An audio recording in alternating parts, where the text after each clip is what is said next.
وہ خشک لب سوکھا گلا شیر خدا کی آل کا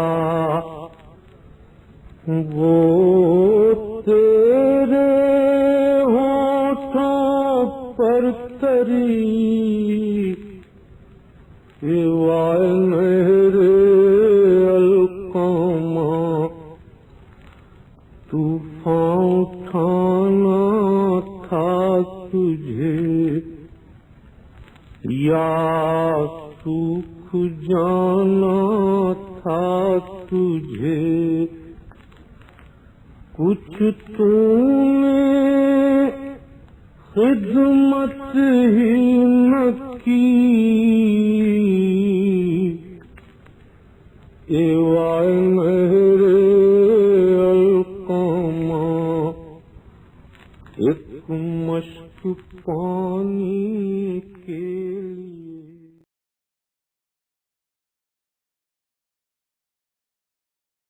ناظرین السلام علیکم، میں ہوں شوکت عابدی. پیش خدمت ہے پروگرام عزاداری دین کی زندگی ہے. آج بھی ہم جامع امامیہ تنظیم المکاتب کے بانی تنظیم ہال میں موجود ہیں، اور آج بھی ہمارے ساتھ یہاں کے اوپر اساتذہ اور یہاں کے وہ طلاب جو فارغ ہونے کے بعد یہاں سے جا کر قم اور نجف میں تعلیم حاصل کر رہے ہیں وہ ہمارے ساتھ بیٹھے ہوئے ہیں، اور اس میں ایک نوجوان طالب علم بھی ہیں جن کا آخری سال ہے. آئیے سب سے پہلے سب کا تعارف کرا دیتے ہیں. سب سے پہلے ہمارے سامنے موجود ہیں یہاں کے سیکریٹری عالی جناب مولانا سید صفی حیدر صاحب قبلہ، اور یہاں کے انچارج عالی جناب ممتاز جعفر صاحب قبلہ، عالی جناب منور حسین صاحب قبلہ، عالی جناب فیروز علی صاحب، عالی جناب فیض عباس صاحب، عالی جناب علی ہاشم صاحب، عالی جناب حیدر علی صاحب، اور جناب محمد رضا صاحب. اس میں وہ لوگ بھی ہیں جو یہاں سے تعلیم حاصل کر کے قم اور نجف میں تعلیم حاصل کر رہے ہیں. ایک بار آپ کو اس ادارے کا تعارف کرا دوں کہ 1968 میں یہ ادارہ قائم ہوا، اور اللہ کا شکر ہے کہ آج 18 اسٹیٹ میں اس کے مکتب چل رہے ہیں، جس میں تقریباً 50,000 بچے زیر تعلیم ہیں. سب سے بڑی بات یہ ہے کہ یہاں سے جو لوگ فارغ ہو رہے ہیں وہ ایسے ہیں کہ اگر آپ ان کو دیکھیے تو ان کے ماتھے کے اوپر سجدے کا نشان دکھائی دے گا، اور ان کے سینے کے اوپر ماتم کا نشان دکھائی دے گا. یہ عزادار بھی ہیں اور سجدہ گزار بھی ہیں. اب میں چاہوں گا کہ سب سے پہلے اس تنظیم کے سیکریٹری جناب صفی حیدر صاحب سے کہ مختصر سا آپ اس ادارے کا تعارف آج ضرور کرا دیں. بسم اللہ الرحمن الرحیم. بانی تنظیم سربراہ تحریک دیداری خطیب اعظم مولانا سید غلام عسکری اللہ مقامہ نے اس ادارے کی بنیاد رکھی، اس کے خد و خال بنائے اور اس کا نظام بنا کے اسے اپنی عمر کے انتہائی قیمتی حصے کو 1968 سے 1985 تک اس ادارے کے نظام کو نافذ کرنے میں لگایا. ان کا مشن تھا قو انفسکم و اہلیکم نارن وقودھا الناس والحجارہ، اپنے آپ کو اور جو تمہارے اپنے ہیں ان سب کو جہنم کی آگ سے بچاؤ. اس لیے انہوں نے نعرہ دیا اس قوم کی ہر فرد کو دیندار بنا دو.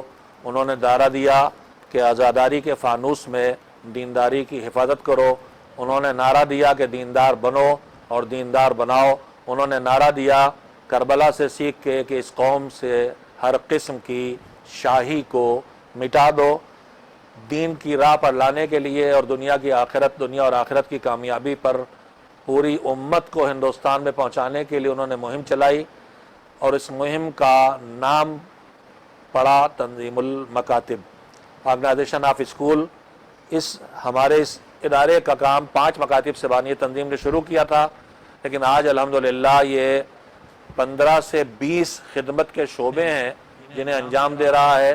پورے ملک میں جتنی طرح سے قوم کی خدمت کی جا رہی ہے، تعلیمی، فلاحی. کیونکہ آپ لوگ ابتدائی تعلیم سے لے کر ماڈرن ایجوکیشن تک کام کر رہے ہیں جی۔ تو میں چاہتا ہوں کہ یہ پیغام لوگوں تک پہنچے، لوگ جانے تو کہ یہ تنظیم المکاتب کر کیا رہی ہے۔ شاید بدگمانی ہے یا ناواقفیت ہے کہ بہت سے لوگ تو تنظیم المکاتب کو صرف ایک مدرسہ سمجھتے ہیں. یہ مدرسہ نہیں، آرگنائزیشن ہے، اور جو تھوڑا جانتے ہیں اور سمجھتے ہیں بس مکتب چلا رہے ہیں. پہلی بات تو یہ کہنا چاہتا ہوں کہ مکتب کو قیمت نہیں سمجھا جا سکتا.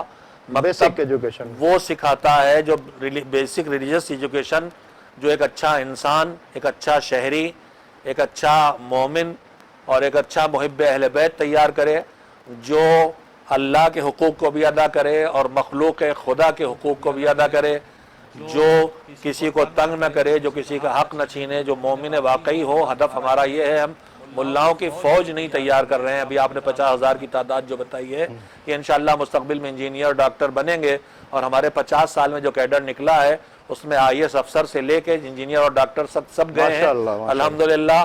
اور ہماری ایجوکیشن سسٹم میں ہمارا مفروضہ یہ ہے کہ ہم مکتب اس بچے کو لا رہے ہیں جو کہیں نہ کہیں اسکول جاتا ہے، اور ہم اسے 2 گھنٹے 1 گھنٹے مذہب کی تعلیم دیتے ہیں، جس میں قرآن مجید کا پڑھنا جو ہر مسلمان چاہتا ہے، اردو جو ہمارے مذہب کی زبان ہے ہمارے ملک میں، اور دینیات جس میں ہم عقائد، احکام، تاریخ، سیرت اور اخلاق پڑھاتے ہیں تاکہ اچھا انسان اور مکمل جانکار مومن تیار ہو اور زندگی بسر کرنے کا سلیقہ سیکھ جائے. ابتدائی دینی تعلیم مکتب کی شکل میں ہے، ابتدائی دنیاوی تعلیم اسکول کی شکل میں ہے. پرائمری لیول کے اسکول ہیں 35 کے قریب، جس میں 5-6 جونیئر ہائی اسکول لیول تک پہنچ گئے ہیں، اور ایک مکتب سے شروع ہونے والا آج الحمدللہ جعفر آباد، جلال پور، امبیڈکر نگر میں گرلز انٹر کالج بھی ہے اور گرلز بوائز کالج بھی ہے، اور اس میں ان لوگوں نے محنت کی، ہم نے ان کو چھوٹا سا سہارا دیا، اور آج کالج چل رہے ہیں جس میں دنیاوی تعلیم کے ساتھ دینی تعلیم بھی دی جا رہی ہے. مکتب کے شعبے سے جو نکل کے عالم یا عالمہ بننا چاہیں ان کے لیے لکھنؤ میں جامعہ امامیہ تنظیم المکاتب اور جامعۃ الزہرا تنظیم المکاتب ہے. ان دونوں سے تقریباً 1000 کے آس پاس بچے اور بچیاں فارغ التحصیل ہو کے نجف، قم وغیرہ میں تعلیم حاصل کر کے ایک بڑی تعداد ہندوستان کے مدارس میں پڑھا رہی ہے یا مساجد اور ممبروں کو آباد کیے ہوئے ہیں. آپ کے یہاں نشر و اشاعت کا بھی تو ایک شعبہ ہے. تعلیم کے شعبے میں میں عرض کر لوں، اعلیٰ دینی تعلیم کے بعد تربیت مدرسین بھی اسی میں ہے، ائمہ جماعت کا ریفریشر کورس بھی اسی میں ہے، مبلغین کا مکاتب میں بھیجنا بھی ہے، تربیت خطیب بھی ہے، تربیت محقق بھی ہے، تربیت مصنف بھی ہے. جتنی طرح کی صلاحیتیں ایک انسان میں ہو سکتی ہیں ان کو یہاں اجاگر کر کے مذہب اور ملت کی خدمت میں لگانے کی کوشش ہے، جس میں صحافت تک داخل ہے.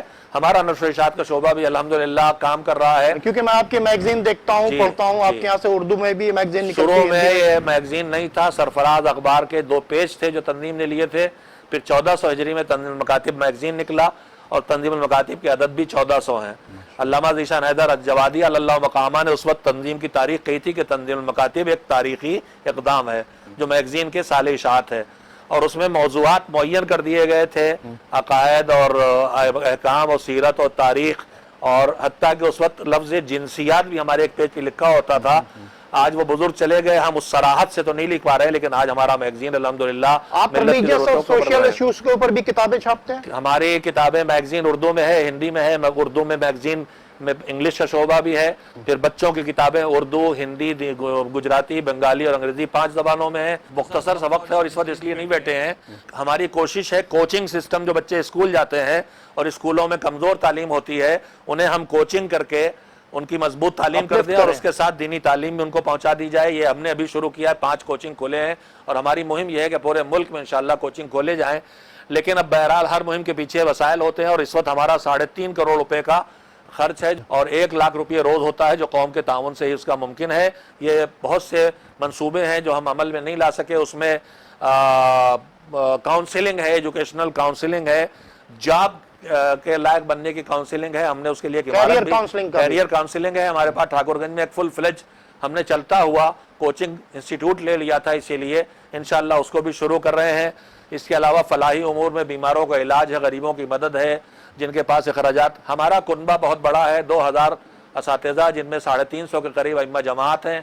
پھر اس کے بعد ان کی فیملی ہے. پھر ہر مکتب کا ایک منتظم ہے. مکاتب کی انتظامیہ میں 5 سے 7 لوگ ہیں. مکاتب کے عمومی جنرل باڈی میں سینکڑوں لوگ ایک بستی میں ہیں.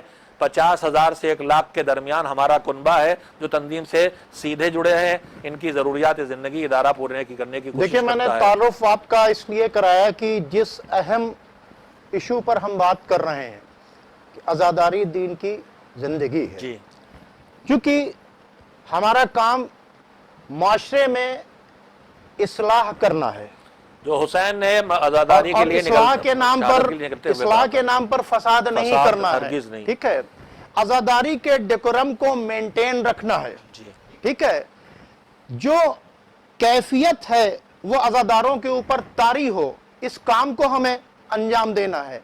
اس لیے میں اتنے بڑے ادارے میں آنے کے بعد یہ انٹرویو کر رہا ہوں تاکہ آپ کے یہاں سے اگر جو میسج جائے گا اس کا نیٹ ورک بہت بڑا ہے، اور میں بار بار کہتا ہوں کہ تبلیغ جو ہے یہ برین آپریشن ہے۔ ہمارا کام ہے کہ اگر کہیں غلط کام ہو رہا ہے تو وہ آدمی غلط کام کو ترک کر کے صحیح کام کرنے لگے۔ ہمارا کام کوئی فساد نہیں ہے، اس لیے ہم آپ لوگوں کے بیچ میں آئے ہیں اور آپ لوگوں کے ذریعے یہ چاہتے ہیں کہ آپ اچھے انداز میں لوگوں کو قریب کریں تاکہ عزاداری کی رونق دوبالا ہو، اس کا ڈیکورم مینٹین ہو۔ آپ سے ہی سوال کرتا ہوں کہ برائے کرم یہ بتائیں کہ عزاداری میں شامل جو تبرکات ہیں ان کی اہمیت اور وجہ کیا ہے؟ بسم اللہ الرحمن الرحیم۔ میں سب سے پہلے لفظ تبرکات پہ گفتگو کرنا چاہتا ہوں 2 جملوں میں۔ جی تبرکات جمع ہے تبرک کی۔ جی تبرک عربی کا لفظ ہے، برکت سے نکلا ہے۔ جی تبرک جس ڈھانچے میں عربی کے ہے، اس ڈھانچے کا مطلب یہ ہوتا ہے کہ برکت حاصل کرنے کی کوشش کرنا۔ ہمارے بزرگوں نے ایام عزا اور ایام عزا سے ہٹ کے مجالس اور عزاداری سے جو اثرات اپنی زندگی میں پائے، ان میں ایک اثر تجربے سے سامنے آیا برکت کا۔ راہ خدا میں خرچ کرنے سے برکت آتی ہے، زکوٰۃ اور صدقے سے برکت آتی ہے، حسین کے نام پر خرچ کرنا بھی فی سبیل اللہ عمل ہے اور وہ باعث برکت بنتا ہے، چاہے وہ تبرک جسے ہم اردو میں پھر کہتے ہیں، جسے کہیں نیاز کہنے لگتے ہیں، کہیں نظر، وہ تبرک جسے ہم کہتے ہیں جو اور عام زبان میں حصہ کہتے ہیں، جی جی چاہے وہ ہو، چاہے وہ چیزیں ہوں جو ہمارے زندگی میں آ کے باعث برکت بنیں گی، اگر ان چیزوں کے لانے کے پیچھے جو روحانی پیغام ہے وہ پیغام بھی ہم تک منتقل ہو جائے۔ تبرکات اعضاء میں خود حصہ ہے، اس کے بعد تبرکات اعضاء میں عام طور پر علم۔ اصل بات میرا یہی پوچھنا تھا کہ یہ علم، تعزیہ، تابوت، یہ اس کے بارے تعزیہ، میں تابوت، یا مثلا علم میں بندھا ہوا مشت مشکیزہ ہے، یا چھوٹا سا جھولا ہے، زری، ہماری ہے، ان کو ہم تبرکات اعضاء کہتے ہیں۔ تبرکات اعضاء، انہی کے اور بارے یہ میں لفظ جو ہے وہ ہمارے بزرگوں کے نسلوں کے تجربے کا نتیجہ ہے شاید۔ میں ایک جملہ کہتا ہوں کہ میرے بھائی جو حسین کے نام پر میرا جیسا گنہگار حصہ بانٹتا ہے، ہدیہ دیتا ہے بنام حسین، اسے آپ اپنے گھر میں لے گئے تو بزرگوں نے یہ سمجھا کہ اس سے برکت آئی ہماری روزی میں، برکت آئی ہمارے ایمان میں، برکت آئی ہمارے عقیدے میں، برکت آئی ہمارے اخلاق میں، یعنی تھوڑا پورا پڑنے لگا۔ تو میں ایک جملہ عرض کرتا ہوں، یہاں بھی کہنا چاہتا ہوں کہ جب میرے نام سے، حسین کے نام سے، مجھ گنہگار کے ہاتھ سے کوئی چیز گئی آپ کے گھر تو اتنی برکت لائی ہے، تو حسین کے ہاتھوں سے جو دین ملا ہے اس دین کو اپنے گھروں میں لے جاؤ تو دیکھو کتنی برکت آئے گی۔ ان ساری چیزوں کو تبرک اس لیے کہتے ہیں کہ اگر جیسے تلاوت میں سوروں کی ثواب لکھا ہے، اثرات لکھے ہیں، تفسیر نمونہ میں آیت اللہ العظمیٰ ناصر مکارم شیرازی نے ایک بات بار بار لکھی ہے کہ جس سورے میں جو ثواب اور اجر اور اثرات لکھے ہیں، کہیں روزی کی وسعت ہے، کہیں اولاد کا ملنا ہے، کہیں دوستوں کا ملنا ہے، کہیں آخرت کی نجات ہے، انہوں نے بار بار یہ بات لکھی ہے کہ ان لفظوں کے دہرانے کا صرف مسئلہ نہیں ہے، اس سورے میں جو پیغامات ہیں جب انہیں اپنایا جائے گا تو اس سورے کا جو اثر لکھا ہے وہ سامنے آئے گا۔ سورہ واقعہ کے پیغامات پر عمل کیا جائے گا تو روزی میں اضافہ ہوگا، آخرت میں نجات ملے گی۔ سورہ یاسین بھی برکت کا سبب بنے گی جب اس کے اندر کے پیغامات پر ہم عمل کریں گے۔ اسی طرح سے جتنے تبرکات ہیں، دیکھیے اصل میں ساری قومیں جی اپنے مقصد کو پہنچانے کے لیے جھانکیاں نکالتی جی ہاں، ہیں، ڈسپلے کرتی ہیں۔ آپ جو جلوس میں علم لے جاتے ہیں، جی آپ جو جلوس میں تعزیہ لے جاتے ہیں، جی، آپ جو جلوس میں تابوت لے جاتے ہیں، اس کے ذریعے کیا میسج دینا میں چاہتے دو باتیں عرض کرنا چاہوں گا. ایک پہلو جو آپ فرما رہے ہیں وہ میرے دماغ میں نہیں تھا، وہ بھی ایک پہلو، لیکن آپ نے لفظ تبرک کہا ہے. اس لیے میں عرض کر رہا ہوں کہ جب ہم اسے تبرکات کہتے ہیں تو ان کے قریب آنے سے، ان کے قریب جانے سے ہماری زندگی میں برکت دکھائی دینا چاہیے. اگر برکت نہیں آ رہی ہے اس کا مطلب یہ ہے کہ اس تبرک کو سے ہم محروم رہ گئے اور ہم برکت حاصل نہیں کر سکے. علم عباس کی شجاعت، عباس کی وفا، عباس کی حکمت، عباس کے ایمان، عباس کے جہاد کی پہچان ہے کہ حسین نے 72 جو سب پرکھے تھے ان میں بھی علم ایک عباس کو دیا تھا. صرف وفاداری نہیں وجہ تھی، وفادار سب تھے. ان کی شجاعت، ان کی حکمت، ان کا ائمہ کی زبان میں سلب الایمان یعنی مضبوط ایمان والا ہونا کہ ملک دیا جا رہا ہے رشتہ داریوں کے ذریعے، خریدنے کی کوشش ہو رہی، نہیں بک رہے ہیں. اور اطاعت کا وہ جذبہ کہ سب سے پہلے لڑ کے مر جانے کا دل چاہتا ہے لیکن جذبات کو کبھی حاکم نہیں ہونے دیا. تو علم ان سب چیزوں کی علامت ہے. وفا تو سب یاد آپ یہ کرتے میسج ہیں. دینا چاہتے ہیں کہ قرآن میں جو اطیع اللہ و اطیع الرسول و اولی الامر کا پیغام دیا ہے، عباس نے کر کے دکھایا ہے. اولی الامر نے جب تک اجازت نہیں دی، طاقت رکھنے کے باوجود بھی حضرت عباس جنگ پر. اطاعت کا اتنی بڑی مثال ہے. کربلا میں ایک جناب زینب کا جب کہا کہ خیموں میں جاؤ، اور بھائی جناب زینب سے زیادہ ہم نہیں چاہتے امام حسین کو، حضرت عباس سے زیادہ ہم امام حسین کو نہیں چاہتے، لیکن اطاعت کی اس منزل پر حضرت عباس تھے اولی الامر کی کہ اگر منع کر جب تک اجازت نہیں دی اور جتنی اجازت دی اتنا عمل. میں چاہوں گا کہ علم پر تھوڑی سی اور روشنی ڈالنے کی زحمت. میں عرض کروں گا کہ علم صرف وفا کی علامت نہیں ہے، ہم وفا پہ رک جاتے ہیں. علم شجاعت کی علامت ہے، علم عباس کی اطاعت کی علامت ہے. عباس کی دو صفتیں ائمہ نے بیان کی ہیں، مضبوط ایمان والا اور صاحب بصیرت، ایک جملے میں. اور زیارتیں پڑھی ہے تو پھر عبد الصالح، اطاعت گزار بندہ. تو یہ سب صفتیں علم ہم تک منتقل کر رہا ہے.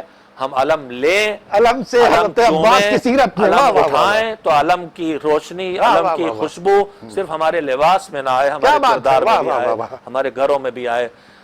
تابوت حسین کی شہادت کے جذبے کو پیش کر رہا ہے.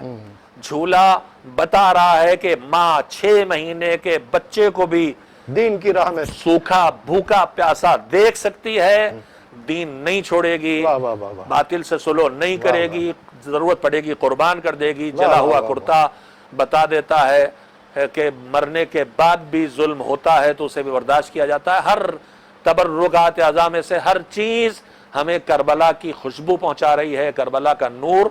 اگر ان تبرکات کو ہم اپنی زندگی میں لائے ہیں تو پھر ان کی خوشبو، ان کی روشنی، ان کا اثر بھی ہماری زندگی میں آنا چاہیے. ناظرین، چونکہ جب ہم جلوس لے کر نکلتے ہیں اور اس میں تبرکات ہمارے ساتھ میں ہوتے ہیں تو اس کو دیکھ کر لوگ طرح طرح کے سوال کرتے ہیں. چونکہ ہم اپنے چینل کے ذریعے وہ لوگ جو نہیں جانتے ہیں ان تک یہ پیغام دینا چاہتے ہیں کہ علم میں بندھی ہوئی مشق جس میں لگا ہوا تیر ہے وہ اس بات کا اعلان کر رہا ہے کہ کوئی شخص پیاسوں کے لیے پانی لینے کے لیے جا رہا تھا، پانی دینے کے بجائے تیر مارا گیا اور تمام لوگ پیاسے رہے. آپ نے دیکھا ہوگا جلوس کے اندر ایک گھوڑا ہے جس کے اوپر چاروں طرف سے تیر لگے ہوئے ہیں. اس کے ذریعے میسج دیا جاتا ہے کہ انسانوں کو تو چھوڑیے، وہ ایسے شقی تھے جنہوں نے جانوروں پر بھی تیروں کی بارش کر دی. کاندھے پر رکھے ہوئے تابوت تعزیے کو دکھا کر ہم یہ میسج دیتے ہیں کہ وہ ان کی یاد منائی جا رہی ہے جن کی لاش کے اوپر گھوڑے دوڑا دیے گئے اور جن کو دفن بھی نہیں کرنے دیا گیا. اس لیے ہم کربلا میں جا کر دفن کرتے ہیں.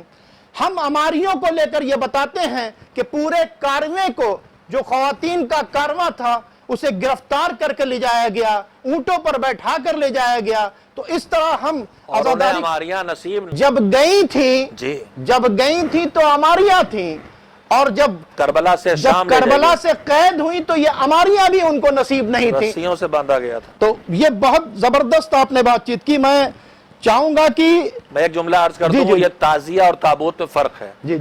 تعزیہ اس تابوت کا تصور ہے کہ ہم نہ اٹھا سکے، جنازہ وانی اٹھا، سید سجاد نے اکیلے اپنے بابا اور ان کے ساتھی شہداء کی لاشیں کس طرح اٹھائیں، کس طرح دفن کی. آج ہم اس جذبے کو ظاہر کرتے ہیں، لیکن تعزیہ اور تابوت میں میرے خیال میں فرق یہ ہے جو میں نے محسوس کیا پڑا ہے کہ تابوت جزالہ اور جنازے ہمیں کی چاہتے ہیں کہ کیفیت کو پیش کرتا ہے، آپ لوگوں کے ذریعے ہی پیغام جائے تو زیادہ بہتر. جی اور تعزیہ جو میرے خیال میں وہ تابوت یا قبر کی شباہت نہیں ہے، بلکہ وہ روزے کی ایک روزے کی شبیہ شبیہ. کی کیفیت. البتہ وہ روزے سے بہت دور ہو گئے، اب ہنرمندیوں میں آ گئے.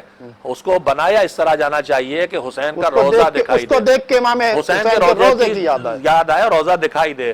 اس میں ہنر جتنا استعمال ہو وہ روزے کی شبیہ سے دور نہ جائے. آج کل ہنر اسے روزے کی شبیہ سے دور لیا جا رہا ہے. لیکن ہم دوسرا پیغام یہ دینا چاہتے ہیں کہ ایک تو قبر نہیں بننے دی، اور جب قبر بن گئی تو بار بار قبریں کھودی گئیں اور مزارات گرائے گئے.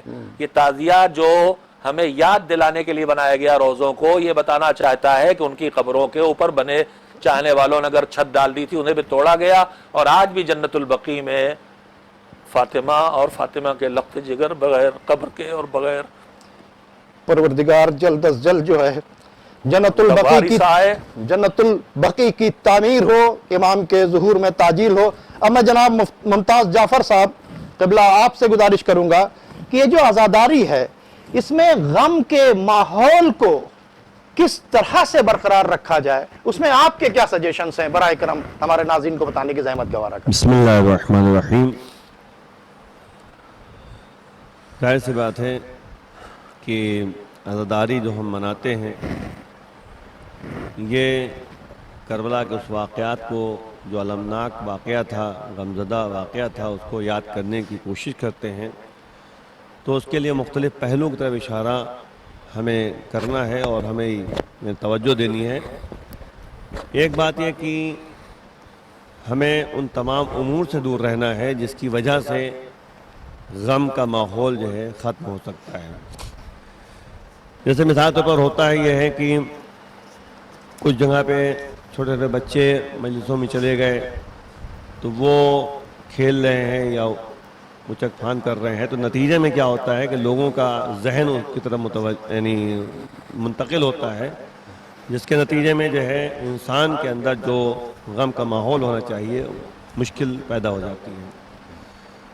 تو اس لیے بچوں کو لے جایا جائے. مولانا کے گفتگو کا یہ مقصد نہیں ہے مطلب بچوں کو لے جائیں، لیکن ہماری ان کو ماں کنٹرول ہمیں میں اپنے رکھیں. پیٹ میں لے کے گئیں، گود میں لے کے گئیں، وہیں سے سیکھا باپ ہمیں اس کا. انگلی پکڑ کے لے گیا. ہم دنیا میں بعد میں آئے، ہم نے حسین حسین پہلے سنا ہے. لے جائیں ہم نے ماتھم لیکن بھر اپنے کیا ہے. ساتھ بٹھائیں، اپنی گود میں رکھیں، اپنے پہلو میں بٹھائیں.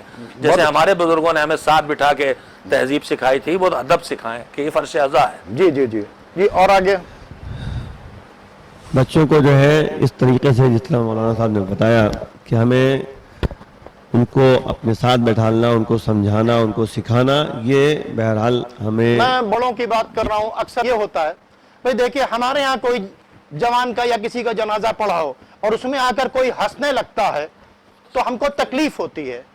تو جب ہمارے گھر کے اندر فرش عزا بچھی ہے تو اس کے اندر بھی سوگ کا ماحول ہونا چاہیے. میں چاہتا ہوں کہ ان لوگوں کے لیے خواتین کیا رول ادا کریں، کیا نام ہے، نوجوان کیا رول ادا کریں، یا آنے والے مومنین جو ہے، یعنی اس غم کے ماحول کو کیسے مینٹین رکھا جائے، اس کو میں چاہتا ہوں اس پر آپ مجلسوں میں مولانا اب یہ فرما رہے ہیں، میں عرض کرنا چاہوں مجلسوں میں اس طرح سامعین کی قسمیں ہو گئیں.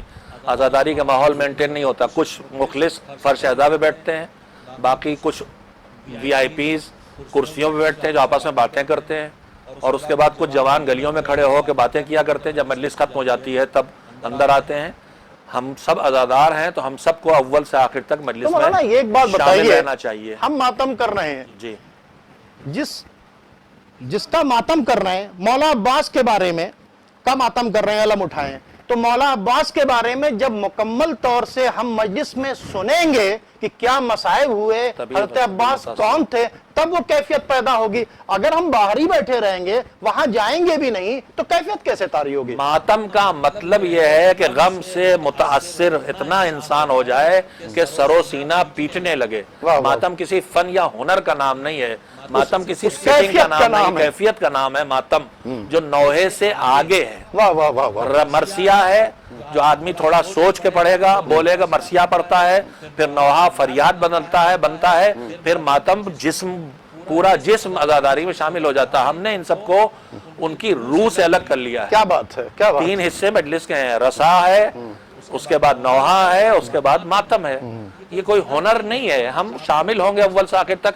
میں اسی لیے ادنا سے ذاکر ہوں میں فرش اعضا پہ جا کے پہلے بیٹھتا ہوں، سلام اور سوز اور مرثیہ سن کے میرا دل متاثر ہو، میرے دل میں نرمی آئے، تاکہ میں نرم دل سے نرم دلوں تک بات پہنچاؤں۔ مولانا دیکھیں ہوتا کیا ہے کہ یہ سب نہ کرنے کی وجہ سے جو کیفیت ہم پر طاری ہونی چاہیے ختم ہو جاتی ہے، وہ نہیں طاری ہو پاتی۔ اب میں بہرحال مولانا نے پہلا پوائنٹ یہ کہا کہ بچوں کو کنٹرول رکھیں، بچوں کو کنٹرول ساتھ کر بٹھائیں، رکھیں۔ اور بھی ممکن ہے بات اور بات کوئی دوسرا میسج دینا چاہتے ہیں تاکہ میں اگلا سوال کروں پھر؟ ہوئے دیکھیں اعضاء کا ماحول پیدا کرنا چاہیے، جی جی جی اس طریقے سے پیدا کریں جیسے عام طور پہ قدیم زمانے سے چلتا چلا آیا ہے کہ سیاہ لباس پہنتے ہیں، تو سیاہ لباس جو ہے ایک غم کا ماحول پیدا کرنے کا ایک ذریعہ ہے۔ وہ الگ مسئلہ ہے کہ بعض جگہ پہ فیشن کالا لباس بھی ہو چکا ہے، لیکن وہ الگ مسئلہ ہے، لیکن یہاں پہ جو ہے فرش اعضا پہ جب ہم بیٹھے ہیں تو اس طرح سے ماحول پیدا کریں کہ جس سے غمزدہ کا ماحول پیدا ہو جائے۔ جس طریقے سے عام طور پہ ہمارے گھروں میں ہوتا ہے کہ کوئی مر جاتا ہے تو ہم کس طریقے سے رہتے ہیں، بالکل صحیح۔ تو اسی طریقے سے کم اعضاء کا فرض ہم اس سے بچھا زیادہ ہونا چاہیے، کیونکہ وہ شخص مومن نہیں ہو سکتا جو جان سے، مال سے، اولاد سے زیادہ رسول اللہ کو نہ چاہے۔ تو جب رسول اللہ کے خاندان کا غم ہے تو ہمیں اپنے خاندان سے زیادہ اس غم کو رکھنا چاہیے۔ میں یہ عرض کرنا چاہوں گا، آج ہماری مجلس میں ہمارا شوق، ہمارا جذبہ، ہمارے خرچ کرنے کی صلاحیتیں بڑی ہیں، لیکن اس سے کچھ منفی اثرات پڑ رہے ہیں۔ ہم ایک مجلس کرتے ہیں تو شب بیداری کرتے ہیں تو یہاں چائے چڑھی ہے، وہاں کافی مشین لگی ہوئی ہے، وہاں پہ کچھ کھلایا جا رہا ہے۔ مجلس کے غم کی کیفیت ان اجزاء سے جو اس کو بڑھانے کے لیے آئی تھیں اس سے متاثر ہو رہی ہے، اور روحانیت اور غم کی کیفیت ہٹنے کے بجائے میں لفظ نہیں کہنا چاہتا، کہیں کہیں جیسے نمائش لگتی ہے کتاب کی تو اس کے ارد گرد جو ماحول ہوتا ہے کچھ فنکشن جیسی کیفیت مجلسوں کو ملنے لگی ہے۔ میں انتہائی غم کا ماحول ہونا چاہیے، فنکشن کی جیسی کیفیت نہیں ہونا چاہیے۔ ہمارے بزرگوں نے چار آدمی ادھر کافی لیے کھڑے باتیں کر رہے ہیں، ادھر نوحہ پڑھا جا رہا ہے، ادھر تین بزرگ بیٹھے ہوئے کچھ سیاسی گفتگو، یہ کیفیت نہ ہو۔ ہمارے بزرگوں نے تھوڑی دیر کھانے کیجئے، میں، پینے تھوڑی میں، دیر ہر چیز کیجئے، میں غم کی کیفیت تھوڑی دیر کیجئے مگر عزاداری کیجئے۔ بہت اچھی بات چیت کی۔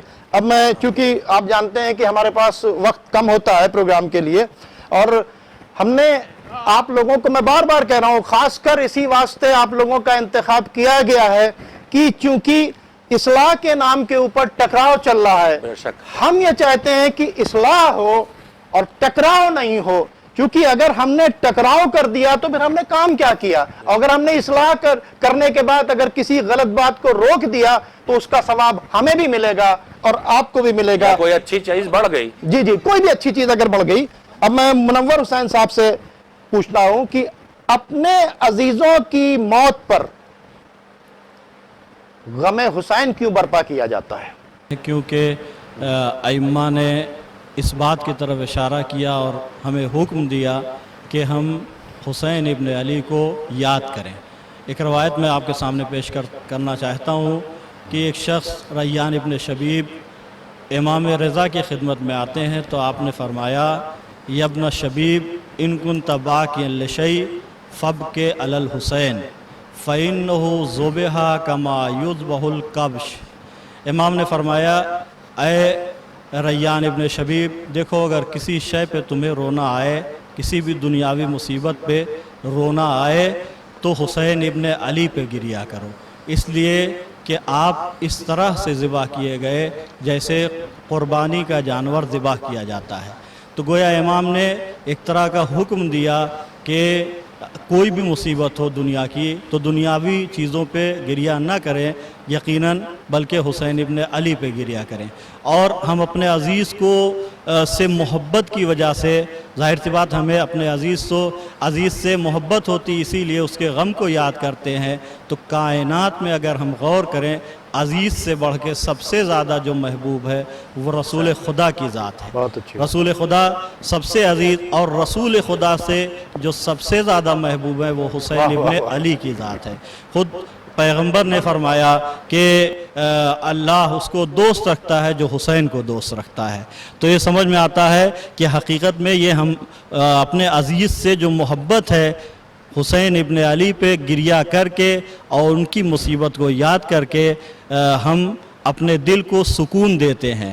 اور غم حسین ابھی اس سے پہلے گفتگو میں چل رہی تھی، یہ بات آئی تھی کہ برکت کا ذریعہ ہے. تو غم حسین، امام حسین پہ ہم جو غم مناتے ہیں اپنے عزیز کی محبت میں، تاکہ اس کا ثواب اور اس کی برکت ہمارے عزیز کو پہنچے اور ہمارے جو مثلا جس سے ہمیں محبت تھی اس کو اس کا ثواب پہنچے. یہ بھی عزاداری کی ایک امپورٹنس ہے، امام حسین کی عزا کی اہمیت ہے کہ ہم اپنے غم میں امام حسین کو یاد کرتے ہیں. اللہ اپنے غم میں نہیں، اپنے اوپر مصیبت پڑتی ہے تو بڑی مصیبت یاد آ جاتی ہے. کیا بات ہے، جب آپ سر سے اٹھتا ہے سایہ تو یاد آتا ہے کہ حسین کا سایہ سر سے اٹھ گیا. لہذا جب بڑی مصیبت یاد آ جاتی ہے، اللہ نے ہمیں کرم کیا ہے اور توفیق دی ہے کہ ہم حسین کی مصیبت کو اپنی مصیبت سے بڑی مصیبت سمجھتے ہیں، اور جو بڑی مصیبت سمجھتے ہیں تو پھر اس کو ہر وقت یاد کرتے ہیں. اور ایک وجہ یہ بھی ہے کہ غم حسین کے ذریعے سے دینداری آتی ہے. بہت اچھی بات ہے. اب میں جناب فیروز علی صاحب سے دستپستہ گزارش کروں گا کہ یہ عزاداری جو ہے یہ پورے سال کیوں؟ بسم اللہ الرحمن الرحیم. جب یہ بات ثابت ہو گئی کہ عزاداری دینداری کا ایک بہت بڑا حصہ ہے، تو دینداری کے لیے کوئی زمانہ اور کوئی وقت اور کوئی مکان معین نہیں ہے. تو عزاداری کا بھی کوئی یعنی ایک اس کے موسم عزا بولا جاتا ہے، اس کو فصل عزا بولا جاتا ہے. یہ اس عزاداری کی کیفیت کے مزید اظہار کا زمانہ ہے، ورنہ امام حسین علیہ السلام نے عزاداری کو زندگی کے اور انسانی زندگی کے سب سے اہم پہلو سے مرتبط کیا ہے. آپ نے یہ فرمایا ہے کہ جب پانی پیو تب مجھ کو یاد کرو، اور خداوند عالم نے ارشاد فرمایا کہ ہر چیز کی زندگی پانی کے ذریعے ہے. وَجَعَلْنَا مِنَ الْمَاءِ كُلَّ شَيْءٍ حَيٍّ. اب جب انسان پانی پیے گا، امام حسین علیہ السلام کا غم آنا یہی عزاداری ہے. جیسے ہی امام حسین علیہ السلام کو یاد کرے گا، ویسے ہی دوسری حدیث ہے امام حسین علیہ السلام کی کہ لا یذکرنی مومن الا استعبرا. جیسے ہی مجھ کو یاد کرے گا اس کی آنکھیں بھر آئیں گے، اس کی آنکھوں سے آنسو روا ہو جائے گا. ادھر آنکھوں سے آنسو روا ہوا، اور آنسو کی ایک خاصیت یہ ہوتی ہے کہ وہ دل کو صاف کرتا ہے، دل کی کثافتوں کو دور کرتا ہے، اور یہ نرم دل بناتا ہے، انسان کے دل کو نرم کرتا ہے. اور اسی کا الٹا بھی بیان کیا گیا ہے کہ آنکھیں اگر خشک ہو جاتی ہے تو انسان اس کا سبب تلاش کرے کہ یہ کیوں ہوئی ہیں. تو امام نے فرمایا کہ کثرت گناہ کی وجہ سے آنکھیں خشک ہو جاتی ہیں اور آنسو نہیں آتا. تو اس سے دل نرم ہوگا، اور اس کے بعد جب ہم امام حسین علیہ السلام کو یاد کریں گے اور آنسو بہائیں گے تو پھر ہمیں وہاں پر یہ بھی یاد آئے گا کہ امام حسین علیہ السلام نے اتنی بڑی قربانی کیوں دی. پھر وہی قربانی جب ہم اس کا دی، پھر وہ امام حسین علیہ السلام نے اتنی بڑی قربانی دین کے لیے دی اور اصلاح کے لیے دی. اور جب ہم نے اس بات کو سمجھ لیا کہ امام حسین علیہ السلام نے قربانی اصلاح کے لیے دی ہے تو پھر اب ہماری وہاں پہ ذمہ داری بنتی ہے کہ اگر ہم امام حسین علیہ السلام کا کلمہ پڑھنے والے ہیں اور امام حسین علیہ السلام کے عزادار و سوگوار ہیں اور ان کے غم میں آنسو بہا رہے ہیں، تو پھر ہماری ذمہ داری بنتی ہے کہ ہم اپنی اصلاح خود کریں. یعنی امام نے اصلاح کے لیے قدم اٹھایا تو اب ہم صالح بنیں، اور جب انسان صالح بننے کے لیے قدم اٹھائے گا تو پھر کوئی راستہ نہیں بچتا ہے کہ وہ دین الہی پر عمل کرے. اب اس کے علاوہ کوئی راستہ نہیں. جب اس دین الہی پہ وہ عمل کرے گا تو پھر وہیں سے دینداری کا سلسلہ شروع ہو جاتا ہے. لہذا اس طرح سے. اور دوسری بات یہ ہے کہ جب دین کے دشمن اور دینداری کے دشمن شیطان کو ہر وقت اس بات کی مہلت دی گئی ہے کہ وہ انسان کو گمراہ کرے، تو خداوند عالم کے اوپر بھی فرض اور لازم تھا کہ وہ ہدایت کی ذمہ داری، ہدایت کی جو ہے ہدایت کا انتظام ہر وقت کرے، ہر وقت. اسی لیے امام حسین علیہ السلام نے کوئی خاص موقع اور کوئی خاص نہیں کہا کہ اگر تم زندہ ہو اور پانی پی رہے ہو تو مجھ کو یاد کرو. جیسے ہی مجھ کو یاد کرو گے فوراً دینداری کی طرف متوجہ ہو جاؤ گے. کسی شاعر نے بہت خوب کہا ہے کہ حکم اللہ و نبی کا جنہیں رہتا ہے خیال، اپنا انداز زمانے سے جدا رکھتے ہیں، سامنے مقصد قربانی شبیر رہے اس لیے سجدہ گہے خاک شفا رکھتے ہیں. تو اس کے مطلب خاک شفا بھی ہم کو عزاداری کی یاد دلاتی ہے. اب میں یہ سوال کرنا چاہتا ہوں علی جناب فیض عباس صاحب آپ سے کہ ہمارے ہندوستان میں یہ جو 2 مہینے 8 دن عزاداری کے ایام مقرر کیے گئے ہیں مخصوص کی اس میں ہم کوئی خوشی نہیں کرتے، کچھ نہیں کرتے، صرف ہم غم حسین کا احترام کرتے ہیں، ان کی کیا وجوہات ہیں؟ برائے کرم بتائیں۔ الرحمن الرحیم، ماشاءاللہ بہت بہترین ڈسکس اس وقت چل رہا ہے عزاداری کے موضوع پہ، اور جو آپ نے سوال کیا ہے اس سوال میں ہی آپ کا جواب چھپا ہے۔ آپ نے مجھ سے سوال کیا کہ ہندوستان میں 2 ماہ 8 دن کیوں ہیں؟ تو اس کا مطلب ہی یہ ہو گیا کہ یہ 2 ماہ اور 8 دن ہمارے ہندوستان میں ہے۔ اور بقیہ جب ہم ان ممالک میں جاتے ہیں جہاں میں نے اس لیے سوال کیا کہ لوگ پوچھنا چاہتے ہیں، ہم ہندوستان کے لیے پروگرام بنا رہے ہیں، جاننا چاہتے ہیں نا لوگ تو۔ اصل میں اگر ہم دیکھتے ہیں تاریخ عزاداری کو، کیونکہ اسپیسیفک کیا گیا ہے، وہ تو سال بھر کی بات میں مان رہا ہوں، لیکن اسپیسیفک جو کیا گیا ہے اس میں کوئی خوشی کا کام نہیں کرتے ہیں، ایسا کیوں؟ جی سے تاریخ بیان کرنا چاہتا ہوں۔ خود عزاداری کی اگر تاریخ ہم اٹھا کے دیکھیں گے تو یہ شروع ہوتی ہے حضرت زینب سلام اللہ علیہ سے، کہ آپ جو پہلی مرتبہ دوسرے برس یعنی پہلا جب چہلم گزر جاتا ہے امام حسین علیہ السلام کا 1 سال یہ قافلہ مقید رہتا ہے شام میں، اور جب واپس یہ پہنچتے ہیں کربلا تو وہ 40 کے آس پاس کے دن ہیں، یعنی امام کا چہلم ہے 1 برس کچھ دنوں کے بعد۔ تو اب اس کی یاد میں پورے دنیا میں جہاں جہاں بھی شیعہ تھے انہوں نے چہلم تک امام حسین کی یاد کو منایا اور ان کے غم کو باقی رکھا، کیونکہ اس سے ہماری سیرت مل رہی تھی کہ حضرت زینب نے چہلم میں امام کا غم کیا کیونکہ ان کو موقع ہی اس وقت ملا۔ وہ یادگار باقی رہی بہت زمانے تک، پوری دنیا کے اندر امام کا غم 10 محرم کے بعد سے لے کر، اور یعنی پہلی محرم سے 10 محرم اور پھر شہادت سے لے کے امام کے چہلم تک منایا جاتا تھا۔ لیکن سن 700 ہجری کے آس پاس کے جب ایران میں ایک بادشاہ ہے جس کا نام ہے الجائتو، جس کو بعد میں مسلمان ہو جاتا ہے اور اس کا نام ہوتا ہے سلطان محمد خدا بندہ، ایک مناظرے کی بنیاد پر علامہ حلی کے علم اور ان کے روب اور ان کے فضائل و کمال سے متاثر ہو کے یہ اعلان کرتا ہے کہ میں آج سے اپنا جو مذہب ہے وہ شیعہ اعلان کرتا ہوں، اور ہماری مملکت کا جو مذہب ہوگا وہ بھی تشیع ہوگا۔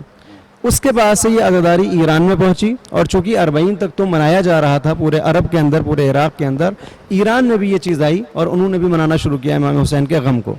لیکن چونکہ ایران میں ایک خصوصیت ہے اور ایک فضیلت ان کو یہ حاصل ہے کہ وہاں پر ایک معصوم امام کا مزار ہے اور امام کا روضہ ہے، یعنی امام علی ابن موسیٰ الرضا ہمارے 8ویں امام وہاں پر ہیں، اور آپ کی تاریخ شہادت جو ہے وہ ہے 29 صفر، مستند تاریخ کی روشنی میں اگر ہم دیکھیں، ورنہ ہمارے ہندوستان میں 17 صفر کو بھی امام کی شہادت مناتے ہیں، مگر ایرانی جو ریفرنسز ہیں 23 ذیقعدہ کو بھی ہے، جبکہ ایرانی یہ کہتے ہیں کہ ایرانی سے مراد ہے کہ ایرانی اسکالرز اور وہاں کے مصنفین و مؤلفین و جو بڑے بڑے محققین ہیں وہ کہتے ہیں کہ 23 ذیقعدہ امام کی زیارت کا دن ہے، شہادت کا دن نہیں ہے۔ ان کے نزدیک شہادت جو ہے وہ 29 صفر ہوتی ہے۔ ہندوستان میں چونکہ یہاں متبرک ہم ہر چیز کو بہت جلدی سمجھتے ہیں اور سمجھنا چاہیے، ہم بہت حساس ہیں اہل بیت کو لے کے، تو ہم یہاں 17 صفر کو بھی امام کی شہادت مناتے ہیں۔ خود میرے گھر میں 17 صفر کو تابوت ایک زمانے تک اٹھتا رہا جب تک ہم سارے لوگ ایک ساتھ تھے۔ 23 ذیقعدہ کی ہم بات کرتے ہیں تو ہمارے یہاں مجالس ہوتی ہیں، چاہے وہ امام بارگاہ ہوں چاہے وہ مسجدیں ہوں، تب بھی ہم غم کرتے ہیں، اور 29 صفر بہرحال وہ ایک تاریخ ہے۔ تو چونکہ ایران میں امام رضا کا روضہ ہے تو انہوں نے اس غم کو، امام حسین کے غم کو امام رضا کے غم سے ملا دیا۔ اچھا، یہ بھی غیر عقلانی طور پہ نہیں ہے، اس کے لیے بھی ہمارے پاس سیرت ہے کہ جب ایک شاعر نے امام حسین کے مصائب پڑھنا شروع کیے تو امام نے اس مرثیے میں اپنے مصائب بھی بڑھوائے، کہ جس کی بنیاد پہ وہ پوری ایک تاریخ ہے کہ معصومہ قم بے ہوش ہو گئیں، اور وہ ایک الگ سمت میں نہ چلی جائے بحث، لہٰذا وہیں پہ میں ختم کروں۔ تو اس غم کو ملایا گیا امام رضا علیہ السلام کے غم سے۔ تو ایران میں یہ تاریخ پہنچی 29 صفر تک۔ اچھا، اس سے پہلے چونکہ 28 صفر کو پیغمبر اسلام کی وفات اور رحلت اور شہادت ہے اور امام حسن کی شہادت ہے، وہ سارے غم مل گئے اور انہوں نے 2 ماہ تک اس غم کو منایا۔ اب جب ہم اپنے بر صغیر کی بات کرتے ہیں تو ہمارے پاس بہرحال ہم اس سے مستثنا ہے، ہمارے پاس کوئی بھی معصوم نہیں ہے، کوئی اس کا روزہ معصوم نہیں ہے، اس سے مراد یہ ہے کہ اس کا ظاہری جسم ہمارے اس یہاں دفن نہیں ہے۔ ہم کو بھی غم کرنا تھا، تو اب ہم نے دیکھا کہ 40 تک کیا انہوں نے، 29 صفر تک کیا، 2 ماہ تک ہوا، اور اس کے بعد ہم نے دیکھا کہ 8 دن کے بعد یعنی جب سفر ختم ہو رہا ہے تو 8 ربیع الاول کو شہادت ہے ہمارے وقت کے امام کے والد گرامی یعنی امام حسن عسکری علیہ السلام، ان کی شہادت ہے۔ تو ہم نے اپنے غم کو، جو امام حسین کا غم امام رضا تک پہنچا، امام رضا کے غم کو امام حسن عسکری تک پہنچایا، تاکہ اپنے زمانے کے امام کو ہم خراج عقیدت پیش کر سکیں اور تسلیت عرض کر سکیں۔ اچھا، پھر دوسری طرف ہم نے یہ دیکھا کہ اس کے بعد بظاہر 2-3 ماہ تک کسی امام کی شہادت نہیں ہے،